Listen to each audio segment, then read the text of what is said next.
जय Shri Hari everyone, welcome back to my channel Shweta Rajput versatile. तो भक्तों, आज के इस वीडियो में मैं आपको कार्तिक में सुनी जाने वाली कार्तिक मास की कथा सुनाने जा रही हूँ। तो कृपया करके ये कथा ध्यानपूर्वक सुनिएगा। तो कथा बिना विलंब किए स्टार्ट करते हैं। भक्तों, आइए अब हम कार्तिक मास के अध्याय नंबर 16 की कथा सुनते हैं। सुनो लगाकर मन सभी, संकट सब मिट जाए। कार्तिक महात्म का कमल, पढ़ो 16वां अध्याय। राजा पृथु ने कहा, हे नारद जी, ये तो आपने भगवान शिव की बड़ी विचित्र कथा सुनाई है। अब कृपा करके आप ये बताइए कि उस समय राहु उस पुरुष से छूटकर कहाँ गया। नारद जी बोले, उससे छूटने पर वो दूत बर्बर नाम से विख्यात हो गया और अपना नया जन्म पाकर वो धीरे धीरे जालंधर के पास गया। वहां जाकर उसने शंकर की सब चेष्टा कही। उसे सुनकर दैत्यराज ने सब दैत्यों को सेना द्वारा आज्ञा दी। कालनेमी और शुंभ निशुंभ आदि सभी महाबली दैत्य तैयार होने लगे। एक से एक महाबली दैत्य करोड़ों करोड़ों की संख्या में निकल युद्ध के लिए जुट पड़े। महाप्रतापी सिंधु पुत्र शिवजी से युद्ध करने के लिए निकल पड़ा। आकाश में मेघ छा गए और बहुत अपशकुन होने लगे। शुक्राचार्य और कटे सिर वाला राहु सामने आ गए। उसी समय जलंधर का मुकुट खिसक गया, परंतु वो नहीं रुका। उधर इंद्रादिक सब देवताओं ने कैलाश पर शिवजी के पास पहुंचकर सब वृत्तांत सुनाया और ये भी कहा कि आपने जलंधर से युद्ध करने के लिए भगवान विष्णु को भेजा था।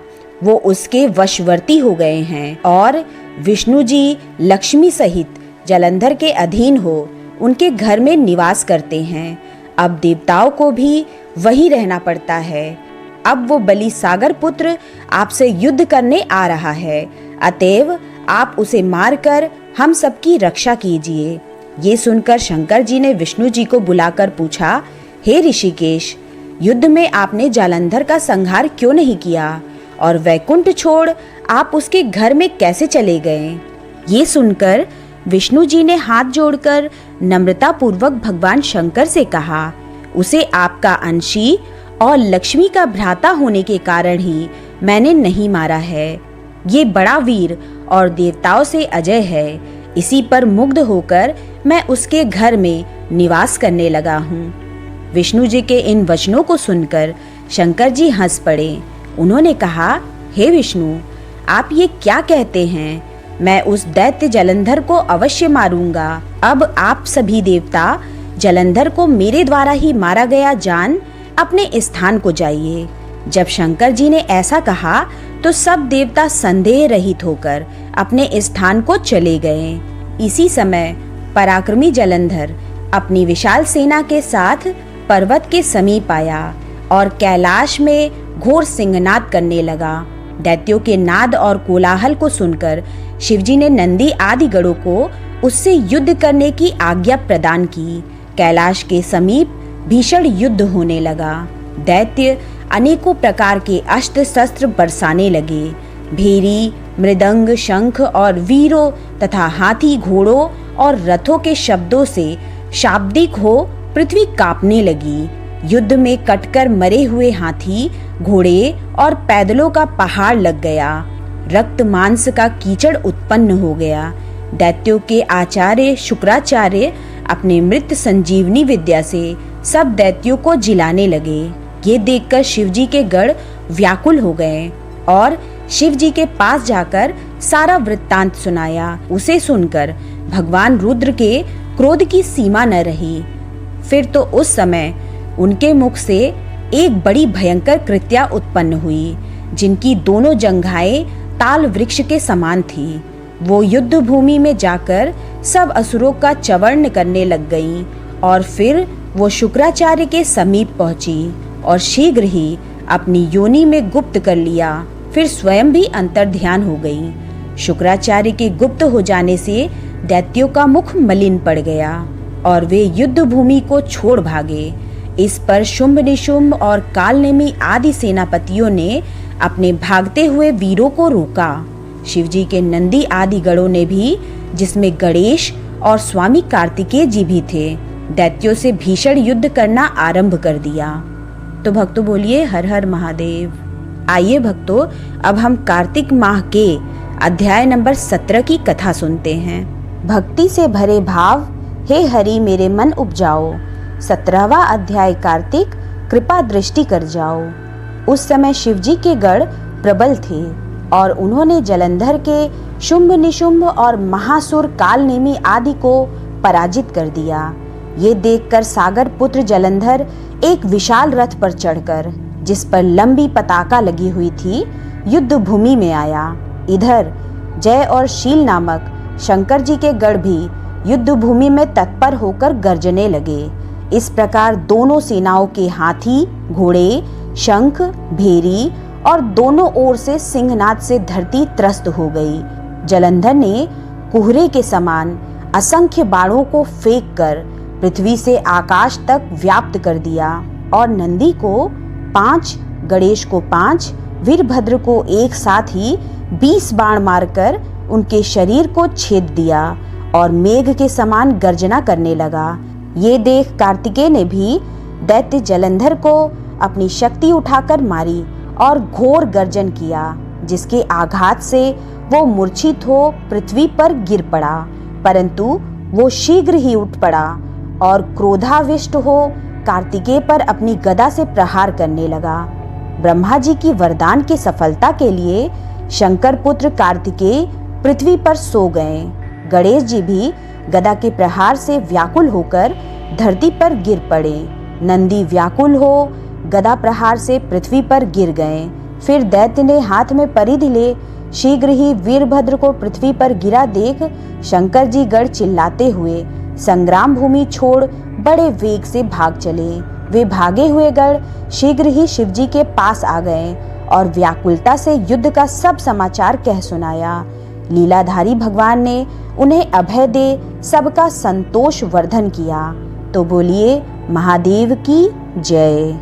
तो चलिए भक्तों, अब हम कार्तिक मास के अध्याय नंबर 18 की कथा सुनते हैं। लिखता हूँ माँ पुराण की सीधी सच्ची बात, 18वां अध्याय कार्तिक मुक्ति का वरदात। अब रौद्र रूप महाप्रभु शंकर नंदी पर चढ़कर युद्ध भूमि में आ गए। उनको आया देखकर उनके पराजित गण फिर लौट आए और सिंहनाद करते हुए आयुधों से दैत्यों पर प्रहार करने लगे। भीषण रूपधारी रुद्र को देख दैत्य भागने लगे। तब जलंधर हजारों बाण छोड़ता हुआ शंकर की ओर दौड़ा। उसके शुंभ निशुंभ आदि वीर भी शंकर जी की ओर दौड़े। इतने में शंकर जी ने जलंधर के सब बाण जालों को काट अपने अन्य बाणों की आंधी से दैत्यों को अपने फरसे से मार डाला। खड़गोरमा नामक दैत्य को अपने फरसे से मार डाला और बलाहक का भी सिर काट दिया। घसमर भी मारा गया और शिवगढ़ चिशी ने प्रचंड नामक दैत्य का सिर काट डाला। किसी को शिवजी के बैल ने मारा और कई उनके बाणों द्वारा मारे गए। ये देख जलंधर अपने शुंभादिक दैत्यों को धिक्कारने और भयभीतों को धैर्य देने लगा, पर किसी प्रकार भी उसके भयग्रस्त दैत्य युद्ध को न आते थे। जब दैत्य सेना ने पलायन आरंभ कर दिया, तब महाक्रुद्ध जलंधर ने शिवजी को ललकारा और 70 बाण मारकर शिवजी को दग्ध कर दिया। शिवजी उसके बाणों को काटते रहे, यहाँ तक कि उन्होंने जलंधर की ध्वजा, छत्र और धनुष को काट दिया। फिर 7 बाण से उसके शरीर में भी तीव्र आघात पहुंचाया। धनुष के कट जाने से जलंधर ने गदा उठाई। शिवजी ने उसकी गदा के टुकड़े कर दिए।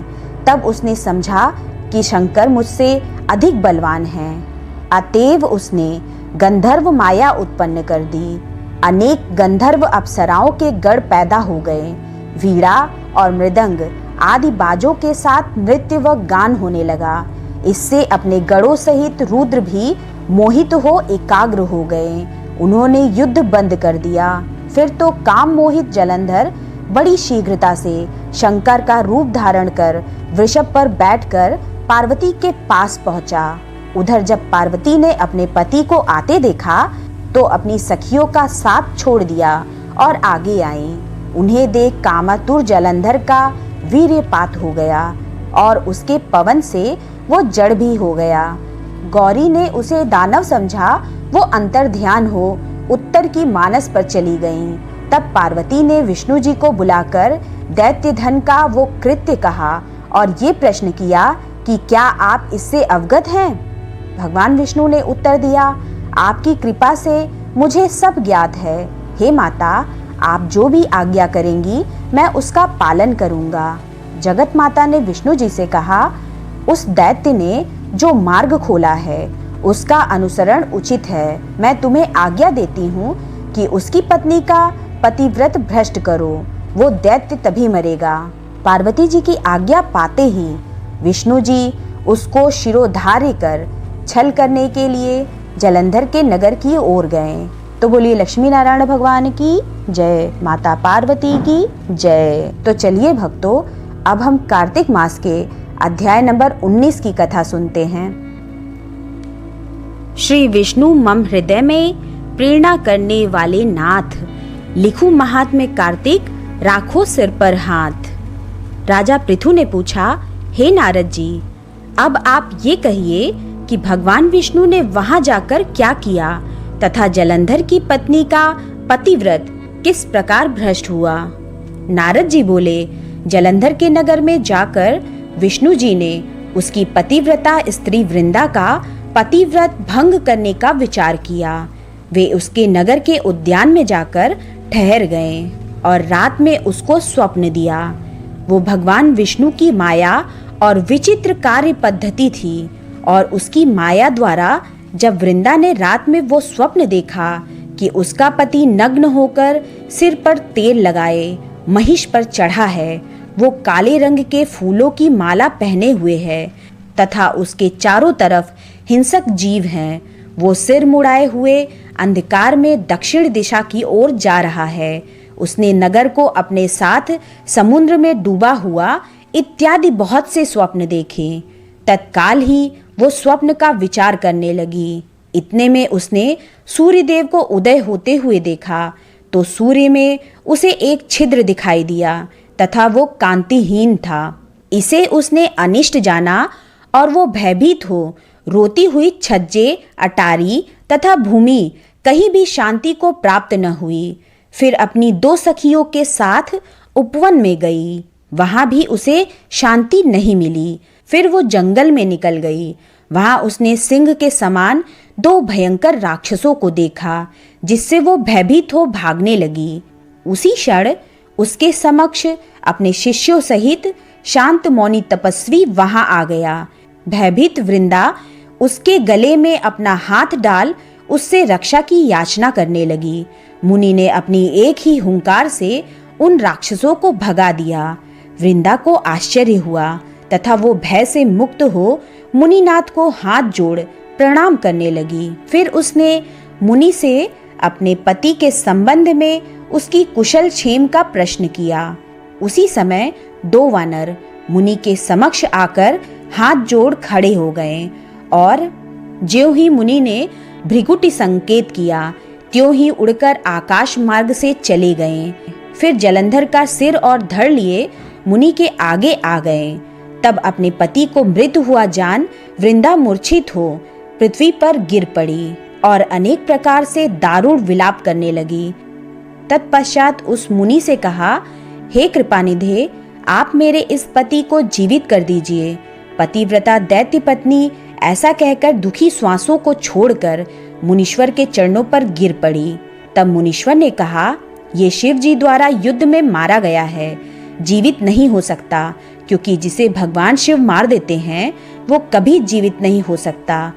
परंतु शरणागत की रक्षा करना सनातन धर्म है, इसी कारण कृपा कर मैं इसे जिलाए देता हूँ। नारद जी ने आगे कहा, वो मुनि साक्षात विष्णु ही थे जिन्होंने ये सब माया फैला रखी थी। वो वृंदा के पति को जीवित करके अंतर्ध्यान हो गए। जलंधर ने उठकर वृंदा को आलिंगन किया और मुख चूमा। वृंदा भी पति को जीवित हुआ देख अत्यंत हर्षित हुई और अब तक कई बातों को स्वप्न समझा। तत्पश्चात वृंदा सकाम हो बहुत दिनों तक अपने पति के साथ विहार करती रही। एक बार सूरत एवं संभोग काल के अंत में उन्हीं विष्णु को देखकर उन्हें ताड़ित करती हुई बोली, हे पराई स्त्री से गमन करने वाले विष्णु, तुम्हारे शील को धिक्कार है। मैंने जान लिया है कि मायावी तपस्वी तुम ही थे। इस प्रकार कहकर कुपित पतिव्रता वृंदा ने अपने तेज को प्रकट करते हुए भगवान विष्णु को शाप दिया। तुमने माया से 2 राक्षस मुझे दिखाए थे, वही दोनों राक्षस किसी समय तुम्हारी स्त्री का हरण करेंगे। सर्पेश्वर जो तुम्हारा शिष्य बना है, ये भी तुम्हारा साथी रहेगा। जब तुम अपनी स्त्री के विरह में दुखी होकर विचरोगे, उस समय वानर ही तुम्हारी सहायता करेंगे। ऐसा कहती हुई पतिव्रता वृंदा अग्नि में प्रवेश कर गई। ब्रह्मा आदि देवता आकाश से उसका प्रवेश देखते रहे। वृंदा के शरीर का तेज पार्वती जी के शरीर में चला गया। पतिव्रत के प्रभाव से वृंदा ने मुक्ति प्राप्त की। तो बोलिए वृंदा माता की जय। चलिए भक्तों, अब हम कार्तिक मास के अध्याय नंबर 20 की कथा सुनते हैं। माँ शारदा की प्रेरणा स्वयं सहाय, कार्तिक महात्म्य का लिखूं ये 20वां अध्याय।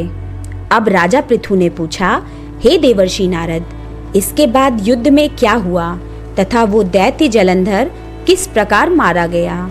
कृपया मुझे वो कथा सुनाइए। नारद जी बोले, जब गिरजा वहां से अदृश्य हो गई और गंधर्वी माया भी विलीन हो गई, तब भगवान वृषभध्वज चैतन्य हो गए। उन्होंने लौकिकता व्यक्त करते हुए बड़ा क्रोध किया और विस्मित मना जलंधर से युद्ध करने लगे। जलंधर शंकर के बाणों को काटने लगा, परंतु जब काट न सका तब उसने उन्हें मोहित करने के लिए माया की। पार्वती का निर्माण कर अपने रथ पर बांध लिया। तब अपनी प्रिया पार्वती को इस प्रकार कष्ट में पड़ा देख लौकिक लीला दिखाते हुए शिवजी व्याकुल हो गए। शंकर जी ने भयंकर रौद्र रूप धारण कर लिया। अब उनके रौद्र रूप को देख कोई भी दैत्य उनके सामने खड़ा होने में समर्थ ना हो सका और सब भागने छिपने लगे। यहाँ तक कि शुंभ निशुंभ भी समर्थ ना हो सके। शिवजी ने उन शुंभ निशुंभ को शाप देकर बड़ा धिक्कारा और कहा, तुम दोनों ने बड़ा अपराध किया है। तुम युद्ध से भागते हो, भागते को मारना पाप है। इससे मैं तुम्हें अब नहीं मारूंगा, परंतु गौरी तुमको अवश्य मारेगी। शिवजी के ऐसा कहने पर सागर पुत्र जालंधर क्रोध से अग्नि के समान प्रज्वलित हो उठा। उसने शिवजी पर घोर बाण बरसाकर धरती पर अंधकार कर दिया। तब उस दैत्य की ऐसी चेष्टा देखकर शंकर जी बड़े क्रोधित हुए तथा उन्होंने अपने चरणांगुष्ठ से बनाए हुए सुदर्शन चक्र को चलाकर उसका सिर काट दिया। एक प्रचंड शब्द के साथ उसका सिर पृथ्वी पर गिर पड़ा और अंजन पर्वत के समान उसके शरीर के 2 खंड हो गए। उसके रुधिर से संग्राम भूमि व्याप्त हो गई। शिव आज्ञा से उसका रक्त और मांस महारौरव में जाकर रक्त का कुंड हो गया तथा उसके शरीर का तेज निकलकर शंकर जी में वैसे ही प्रवेश कर गया जैसे वृंदा का तेज गौरी के शरीर में प्रविष्ट हुआ था। जलंधर को मरा देख देवता और सब गंधर्व प्रसन्न हो गए। तो बोलिए भोलेनाथ की जय, माता पार्वती की जय। भक्तों, चलिए अब हम कार्तिक मास के अध्याय नंबर 21 की कथा सुनते हैं। लिखने लगा हूँ श्री हरि के चरणों में शीश नवाए, कार्तिक महात्म्य का बने ये 21वां अध्याय। अब ब्रह्मा आदि देवता नतमस्तक होकर भगवान शिव की स्तुति करने लगे। वे बोले, हे देवाधिदेव, आप प्रकृति से परे पार ब्रह्म और परमेश्वर हैं। आप निर्गुण, निर्विकार व सबके ईश्वर होकर भी नित्य अनेक प्रकार के कर्मों को करते हैं। हे प्रभु, हम ब्रह्मा आदि समस्त देवता आपके दास हैं। हे शंकर जी, हे देवेश, आप प्रसन्न होकर हमारी रक्षा कीजिए। हे शिव जी, हम आपकी प्रजा हैं तथा हम सदैव आपकी शरण में रहते हैं। नारद जी राजा पृथु से बोले, जब इस प्रकार ब्रह्मा आदि समस्त देवताओं एवं मुनियों ने भगवान शंकर जी की अनेक प्रकार से स्तुति करके उनके चरण कमलों का ध्यान किया। तब भगवान शिव देवताओं को वरदान देकर वहीं अंतर्ध्यान हो गए। उसके बाद शिव जी का यशोगान करते हुए सभी देवता प्रसन्न होकर अपने अपने लोक को चले गए। भगवान शंकर के साथ सागर पुत्र जलंधर का युद्ध चरित्र पुण्य प्रदान करने वाला तथा समस्त पापों को नष्ट करने वाला है। ये सभी सुखदायक और शिव को भी आनंददायक है। इन दोनों आख्यानों को पढ़ने एवं सुनने वाला सुखों को भोग कर अंत में अमर पद को प्राप्त करता है। तो बोलिए गौरी शंकर भगवान की जय। तो चलिए भक्तों, अब हम कार्तिक मास के अध्याय नंबर 22 की कथा सुनते हैं। 22वें अध्याय की जब लिखने लगा हूँ बात, श्री प्रभु प्रेरणा प्राप्त कर कलम आ गई हाथ। राजा पृथु ने नारद जी से पूछा, हे देवर्षि, कृपया आप अब मुझे ये बताइए कि वृंदा को मोहित करके विष्णु जी ने क्या किया और फिर वो कहाँ गए। जब देवता स्तुति कर मौन हो गए, तब शंकर जी ने सब देवताओं से कहा, हे ब्रह्मादिक देवताओं, जलंधर तो मेरा ही अंश था, उसे मैंने तुम्हारे लिए नहीं मारा है, ये मेरी सांसारिक लीला थी। फिर भी आप लोग सत्य कहिए कि इससे आप सुखी हुए या नहीं।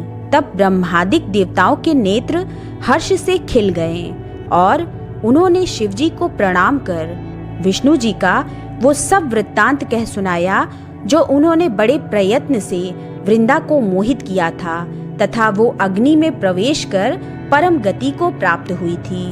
देवताओं ने ये भी कहा कि तभी से वृंदा की सुंदरता पर मोहित हुए विष्णु जी उनकी चिता की राख लपेट इधर उधर घूमते हैं। अतएव आप उन्हें समझाइए, क्योंकि ये सारा चराचर आपके अधीन है। देवताओं से ये सारा वृत्तांत सुनकर शंकर जी ने उन्हें अपनी माया समझाई और कहा कि उसी से मोहित विष्णु भी काम के वश में हो गए हैं। परंतु महादेवी उमा, त्रिदेवों की जननी, सबसे परे वो मूल प्रकृति, परम मनोहर और वही गिरजा भी कहलाती हैं। अतएव विष्णु का मोह दूर करने के लिए आप सब उनकी शरण में जाइए। शंकर जी की आज्ञा से सब देवता मूल प्रकृति को प्रसन्न करने चले।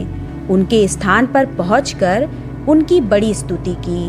तब ये आकाशवाणी हुई कि हे देवताओं, मैं ही 3 प्रकार से, तीनों गुणों से पृथक होकर स्थित सत्य गुण से गौरा, रजोगुण से लक्ष्मी और तमोगुण से ज्योति रूप हूँ। अतएव अब आप लोग मेरी रक्षा के लिए उन देवियों के पास जाओ, तो वे तुम्हारे मनोरथों को पूर्ण कर देंगी। ये सब सुनकर देवता भगवती के वाक्यों का आदर करते हुए गौरी, लक्ष्मी और सरस्वती को प्रणाम करने लगे। सब देवताओं ने भक्ति पूर्वक उन सब देवियों की प्रार्थना की। उस स्तुति से तीनों देवियां प्रकट हो गईं। सभी देवताओं ने खुश होकर निवेदन किया। तब उन देवियों ने कुछ बीज देकर कहा, इसे ले जाकर बो दो तो तुम्हारे सब कार्य सिद्ध हो जाएंगे। ब्रह्मादिक देवता उन बीजों को लेकर विष्णु जी के पास गए। वृंदा की चिता भूमि में डाल दिया। उससे धात्री, मालती और तुलसी प्रकट हुई। विधात्री के बीज से धात्री, लक्ष्मी के बीज से मालती और गौरी के बीज से तुलसी प्रकट हुई। विष्णु जी ने ज्यों ही उन स्त्री रूप वाली वनस्पतियों को देखा तो वे उठ बैठे। कामासक्त चित्त से मोहित हो उनसे याचना करने लगे। धात्री और तुलसी ने उनसे प्रीति की। विष्णु जी सारा दुख भूल देवताओं से नमस्कृत हो अपने लोक वैकुंठ में चले। वो पहले की तरह सुखी होकर शंकर जी का स्मरण करने लगे। ये आख्यात शिव जी की भक्ति देने वाला है। तो बोलिए लक्ष्मी नारायण भगवान की जय, गौरी शंकर भगवान की जय। तो आइए भक्तों, अब हम कार्तिक मास के अध्याय नंबर 23 की कथा सुनते हैं। 23वां अध्याय वर्णन, आंवला तुलसी जान, पढ़ने सुनने से कमल हो जाता कल्याण। नारद जी बोले, हे राजन, यही कारण है कि कार्तिक मास के व्रत उद्यापन में तुलसी की जड़ में भगवान विष्णु की पूजा की जाती है। तुलसी भगवान विष्णु को अधिक प्रीति प्रदान करने वाली मानी गई हैं। राजन, जिसके घर में तुलसी वन है वो घर तीर्थ स्वरूप है। वहाँ यमदूत के दूत नहीं आते। तुलसी का पौधा सदैव सभी पापों को नाश करने वाला तथा अभीष्ट कामनाओं को देने वाला है। जो श्रेष्ठ मनुष्य तुलसी का पौधा लगाते हैं वे यमराज को नहीं देखते। नर्मदा का दर्शन, गंगा का दर्शन और तुलसी वन का संसर्ग, ये तीनों एक समान कहे गए हैं। जो तुलसी की मंजरी से संयुक्त होकर प्राण त्याग सकता है वो सैकड़ों पापों से युक्त ही क्यों ना हो तो भी यमराज उसकी ओर नहीं देख सकते। तुलसी को छूने से कामिक, वाचिक, मानसिक आदि सभी पाप नष्ट हो जाते हैं। जो मनुष्य तुलसी दल से भगवान का पूजन करते हैं वो पुनः गर्भ में नहीं आते, अर्थात जन्म मरण के चक्कर से छूट जाते हैं। तुलसी दल में पुष्कर आदि समस्त तीर्थ, गंगा आदि नदियाँ और विष्णु प्रभृति सभी देवता निवास करते हैं। हे राजन, जो मनुष्य तुलसी के काष्ठ का चंदन लगाते हैं उन्हें सहज ही मुक्ति प्राप्त हो जाती है और उनके द्वारा किए गए पाप उनके शरीर को छू भी नहीं पाते। जहाँ तुलसी के पौधे की छाया होती है वहीं पितरों की तृप्ति के लिए श्राद्ध करना चाहिए। जिसके मुख में, कान में और मस्तक पर तुलसी का पत्ता दिखाई देता है उसके ऊपर यमराज भी दृष्टि नहीं डाल सकते। फिर दूतों की तो बात ही क्या है। जो प्रतिदिन आदर पूर्वक तुलसी की महिमा सुनता है वो सब पापों से मुक्त हो ब्रह्मलोक को जाता है। इसी प्रकार आंवले का महान वृक्ष सभी पापों का नाश करने वाला है। आंवले का वृक्ष भगवान विष्णु को प्रिय है। इसके स्मरण मात्र से ही मनुष्य गोदान का फल प्राप्त करता है। जो मनुष्य कार्तिक में आंवले के वन में भगवान विष्णु की पूजा तथा आंवले की छाया में भोजन करता है उसके भी पाप नष्ट हो जाते हैं। आंवले की छाया में मनुष्य जो भी पुण्य करता है वो कोटि गुना हो जाता है।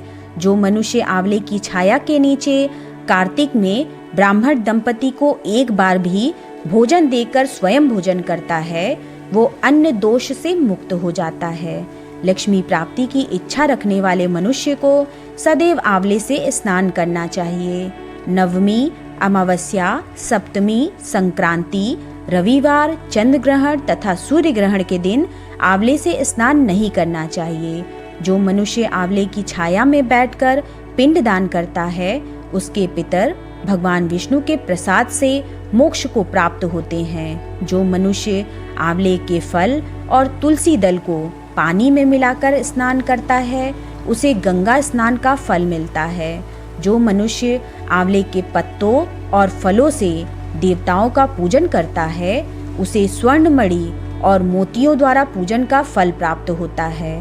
कार्तिक मास में जब सूर्य तुला राशि में होता है तब सभी तीर्थ, ऋषि, देवता और सभी यज्ञ आंवले के वृक्ष में वास करते हैं। जो मनुष्य द्वादशी तिथि को तुलसी दल और कार्तिक में आंवले की छाया में बैठकर भोजन करता है उसके 1 वर्ष तक अन्न संसर्ग से उत्पन्न हुए पापों का नाश होता है। जो मनुष्य कार्तिक में आंवले की जड़ में विष्णु जी का पूजन करता है उसे श्री विष्णु क्षेत्रों के पूजन का फल प्राप्त होता है। आंवले और तुलसी की महत्ता का वर्णन करने में श्री ब्रह्मा जी भी समर्थ नहीं हैं। इसलिए धात्री और तुलसी जी की जन्म कथा सुनने से मनुष्य अपने वंश सहित भक्ति को पाता है। तो बोलिए तुलसी मात की जय। तो चलिए भक्तों, अब हम कार्तिक मास के अध्याय नंबर 24 की कथा सुनते हैं। लिखवाओ से निज दया से सुंदर भाव बताकर, कार्तिक मास 24वां अध्याय सुनो सुधाकर। राजा पृथु बोले, हे मुनि श्रेष्ठ, आपने तुलसी के इतिहास, व्रत, महात्म्य के विषय में कहा। अब आप कृपा करके मुझे ये बताइए कि कार्तिक मास में क्या और भी देवताओं का पूजन होता है, ये भी विस्तार पूर्वक बताइए। नारद जी बोले, पूर्व काल की बात है। साहे पर्वत पर करवी कर में धर्मदत्त नामक विख्यात कोई धर्मज्ञ ब्राह्मण रहते थे। एक दिन कार्तिक मास में भगवान विष्णु के समीप जागरण करने के लिए वे भगवान के मंदिर की ओर चले। उस समय एक पहर रात बाकी थी। भगवान के पूजन की सामग्री साथ लिए जाते हुए ब्राह्मण ने मार्ग में देखा कि एक भयंकर राक्षसी आ रही है। उसका शरीर नंगा और मांस रहित था। उसके बड़े बड़े दांत, लपकती हुई जीभ और लाल नेत्र देखकर ब्राह्मण भय से थर्रा उठे। उनका सारा शरीर कांपने लगा। उन्होंने साहस करके पूजा की सामग्री तथा जल से ही उस राक्षसी के ऊपर प्रहार किया। उन्होंने हरि नाम का स्मरण करके तुलसी दल मिश्रित जल से उसको मारा था, इसलिए उसका सारा पातक नष्ट हो गया। अब उसे अपने पूर्व जन्म के कर्मों के परिणाम स्वरूप प्राप्त हुई दुर्दशा का स्मरण हो आया। उसने ब्राह्मण को दंडवत प्रणाम करके इस प्रकार कहा, ब्राह्मण, मैं पूर्व जन्म के कर्मों के फल से इस दशा को पहुंची हूँ। अब मुझे किस प्रकार उत्तम गति प्राप्त होगी? धर्मदत्त ने उसे इस प्रकार प्रणाम करते देखकर आश्चर्यचकित होते हुए पूछा, किस कर्म के फल से तुम इस दशा को पहुंची हो? कहाँ की रहने वाली हो? तुम्हारा नाम क्या है और आचार व्यवहार कैसा है? ये सारी बातें मुझे बताओ। उस राक्षसी का नाम कलहा था। कलहा बोली, ब्राह्मण, मेरे पूर्व जन्म की बात है। सौराष्ट्र नगर में भिक्षु नामक एक ब्राह्मण रहते थे। मैं उनकी पत्नी थी। मेरा नाम कलहा था और मैं बड़े क्रूर स्वभाव की स्त्री थी। मैंने वचन से भी कभी अपने पति का भला नहीं किया। उन्हें कभी मीठा भोजन नहीं परोसा। सदा अपने स्वामी को धोखा ही देती रही।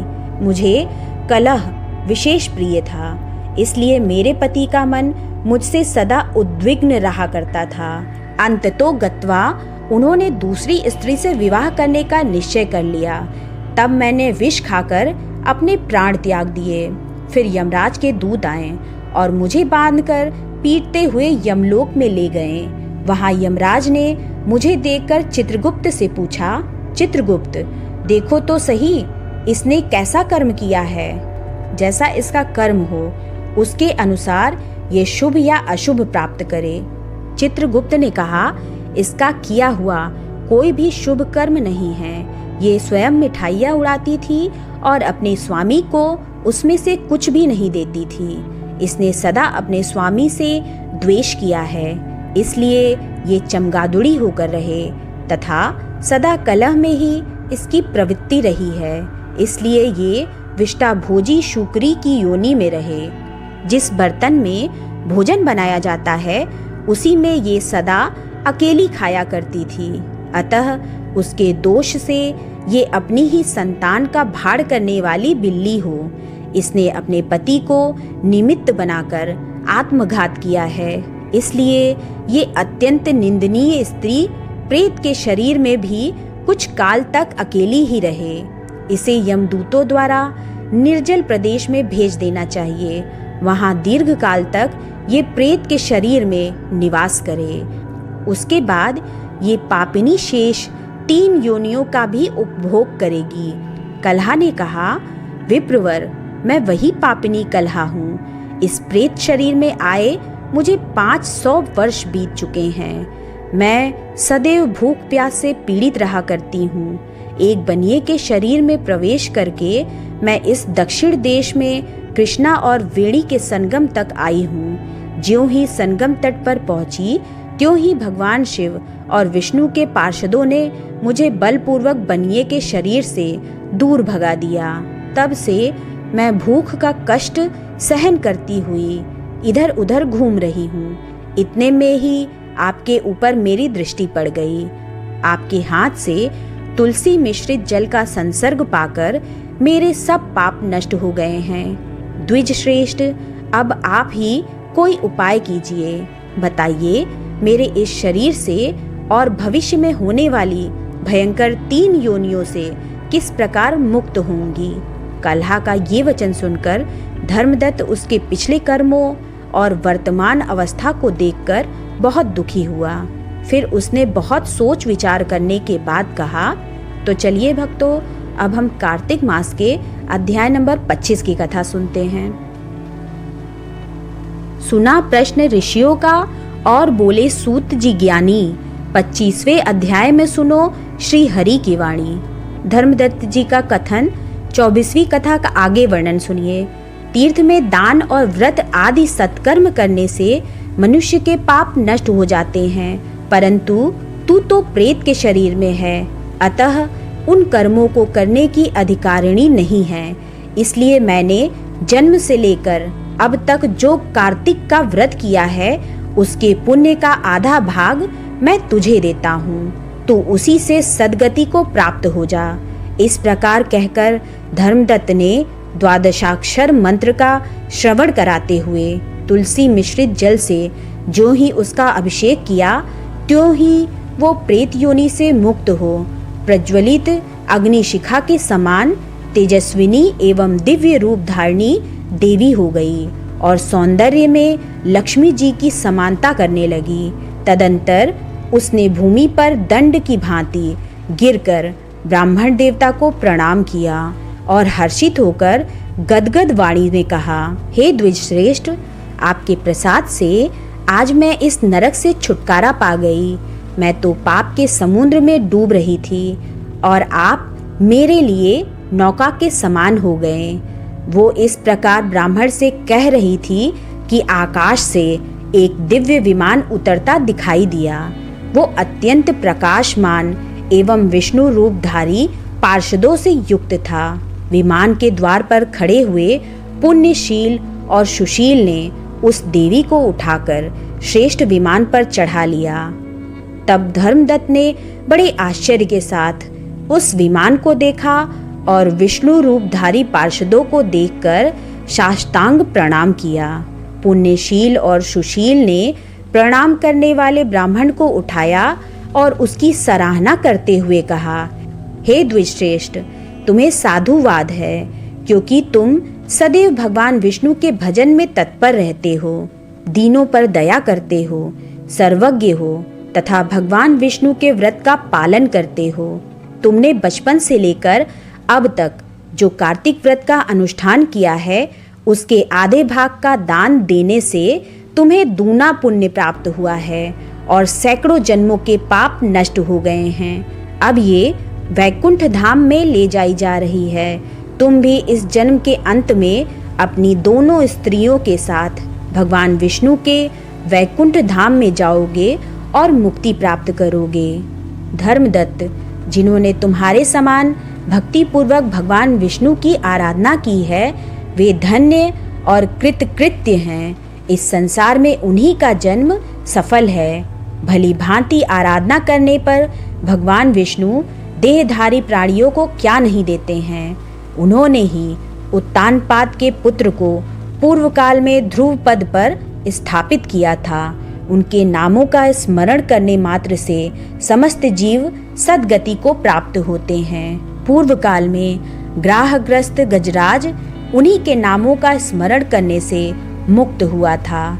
तुमने जन्म से लेकर जो भगवान विष्णु को संतुष्ट करने वाले कार्तिक व्रत का अनुष्ठान किया है, उससे बढ़कर न यज्ञ है, न दान और न ही तीर्थ है।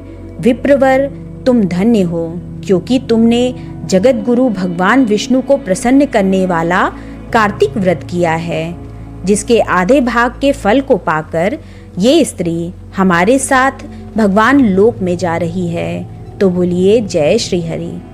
मेरे द्वारा सुनाई गई कथा अगर आपको पसंद आई हो तो मेरे चैनल को सब्सक्राइब कर ले और बेल आइकन प्रेस करना बिल्कुल ना भूलें, जिससे मेरे आगे आने वाले लेटेस्ट वीडियो की नोटिफिकेशन आपको तत्काल मिल सके। मेरे वीडियो को लाइक एंड कमेंट्स भी करें। मेरे वीडियो को अपने फेसबुक, व्हाट्सएप, इंस्टाग्राम पर शेयर करना बिल्कुल ना भूलें।